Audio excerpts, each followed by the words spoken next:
Have you ever wondered, while playing RollerCoaster Tycoon, how exactly the puke system for guests really works? You know, when you build those ridiculous intense rides that leave your guests stumbling off and immediately vomiting all over your beautiful park? Or maybe you've asked yourself, what would a path look like if it were completely covered in puke? Would the game even let that happen? Or are you simply the kind of person who enjoys videos where someone takes a totally silly game mechanic and analyzes it way too seriously? Yes, science! Well, say no more, today's your lucky day. Because in this video I set out to investigate the mysteries of RollerCoaster Tycoon's puke system.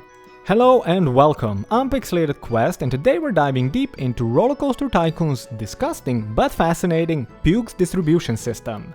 If you enjoy weird little science projects like this one and want to see more deep dives into strange corners of gaming, then make sure to subscribe, leave a comment and smash that like button like it's an annoying guest you just tried to drown in a lake. So, to answer these questions, I ran not one but two experiments. Someone cooked here. The first one starts with me building what I proudly call the vomit coaster. This ride's only purpose is to guarantee that every guest who rides it ends up puking afterwards. No thrills, no excitement ratings, no beautiful design, just pure stomach destruction. Now, in order to build this monstrosity, I had to break a few rules using the inbuilt cheat system in OpenRTC2. If you don't know what OpenRTC2 is, I actually made a full video about it, links in the description, but for now just know it's an open source version of RollerCoaster Tycoon 2 that adds a ton of tools and features including cheats. Inside the cheat menu I did a couple of things. First, I disabled guests' natural survival instinct. Normally, if a ride is too intense, the game calls this intensity and guests will refuse to ride it. With that turned off, they'll happily step into whatever nightmare coaster I built for them. Next, I enable chain lifts on all track pieces. This lets me do some really stupid designs. Then I removed the operating limit, so I could crank the chain lift speed as high as I wanted. And finally, I removed the height restrictions, which basically meant I could build anything without limits. With those settings in place, it was time to design the vomit coaster. I cranked the lift chain speed all the way up to 243 km per hour, that's about 150 miles per hour, which is just insane for a RollerCoaster Tycoon ride. The result was exactly what I wanted, a coaster that guaranteed maximum nausea for every single rider. But building the vomit coaster was just the first step. Now I needed a way to measure and track where exactly the puke appeared after the guests left the ride. So I built a 200 tile long path directly out of the exit. Every 10 tiles I placed a sign as a marker.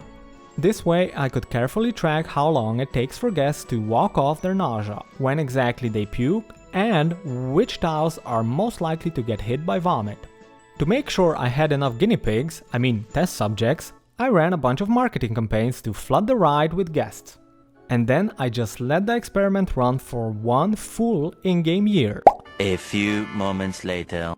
And what happened was exactly what you expect. A never-ending parade of sick guests staggering off the vomit coaster and covering the path in puke. At first I thought I would just count the vomit stains. Simple, right? Well, no. Because puke in RollerCoaster Tycoon doesn't just appear once per tile. Multiple guests can vomit on the same tile and the game just stacks the puke stains on top of each other. Pretty soon some tiles were layered with so much puke that it was impossible to tell how many stains there actually were. So manual counting was out of the question. I needed a new strategy. That's when I had the idea to use cleaners.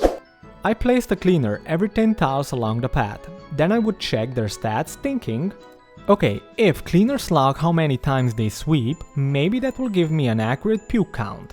But here's the catch. Cleaners don't actually log each puke stain. Instead, they only log the sweeping action. So, if a tile has 3 puke stains and the cleaner sweeps it, the game will only count that as one sweep. Which also means that cleaner stats massively underreport the actual number of puke stains. So once again, I had a problem. Oh shit, here we go again. To solve this, I decided to run the experiment 2 different ways. 1. The first run would be the full year using the cleaner stats.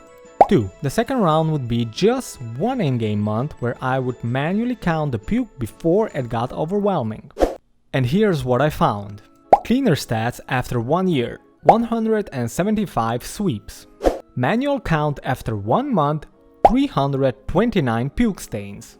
So clearly, the cleaner stats are way off, but, and this is the important part, the distribution looked very similar in both runs. So, what does that distribution look like? The most common puke zones are between tiles 10 and 20. The next hotspot is tiles 20 to 30.